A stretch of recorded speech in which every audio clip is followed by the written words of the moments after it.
regarde à la télé ce soir? Alors, L'enfant que je n'attendais pas, c'est sur France 2 à 21h. C'est une fiction inédite sur un sujet qui est rarement abordé à l'écran et qui reste quand même un mystère sur bien des points pour la médecine, le déni de grossesse. Vous allez découvrir l'histoire de Johanna. Elle a 37 ans, femme très active, ambitieuse dans sa vie professionnelle. Elle est mariée à Laurent qui est kiné. Ils ont une petite fille déjà de 5 ans. Tout va bien pour la famille, sauf qu'une nuit, des douleurs vont réveiller Johanna et elle accouche dans sa salle de bain. Dans un état second, elle dépose alors le bébé à proximité d'une poubelle. Elle va se réveiller à l'hôpital et elle ne comprend pas pourquoi. C'est un mécanisme de défense psychologique. Pendant 9 mois, votre cerveau a refusé cette grossesse.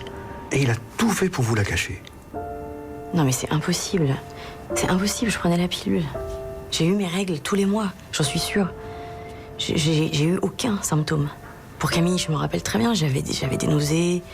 Mais là, rien. Je l'ai jamais senti bouger.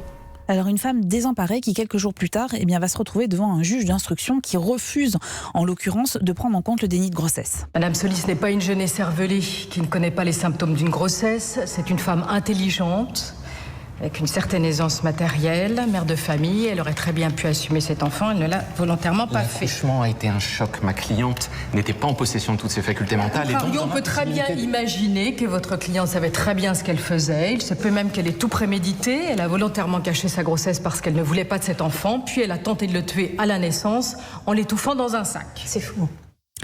Johanna va se retrouver incarcérée et à elle donc de se battre désormais pour faire reconnaître ce déni de grossesse. C'est une excellente fiction qui réussit pour plusieurs raisons. D'abord par le choix du sujet qui est abordé quand même de façon intelligente avec des tentatives d'explication pour comprendre le mécanisme du déni de grossesse comme vous l'avez entendu avec le médecin précédemment. Elle est réussie aussi parce que le fait d'imaginer cette situation dans une famille plutôt aisée et les traits prouvent que le déni de grossesse n'est pas lié à une classe sociale et puis elle est réussie surtout grâce à 2 comédiens de talent, Bruno Solo et Alix Poisson dans la peau des parents. Ils sont exceptionnels. Mais Ils éclaboussent l'extrait qu'on a entendu avec Alix Poisson en l'occurrence dans la maman, dans le rôle de la maman. C'est mais c'est incroyable. Ils éclaboussent de leur talent, même les autres personnages, je dois dire. Difficile de pas imaginer que ces rôles ne les aient pas atteints d'ailleurs à la fin de ce tournage. Leur émotion transpire à travers l'écran. Je vous mets au défi de ne pas écraser une petite larme d'ailleurs. Alix Poisson connaît très bien ce sujet parce qu'elle avait déjà interprété Madame Courgeot, Véronique Courgeot dans une précédente fiction. Merci. À voir sur France 2 21h. À ne pas rater ce soir. Merci beaucoup Eva Rock.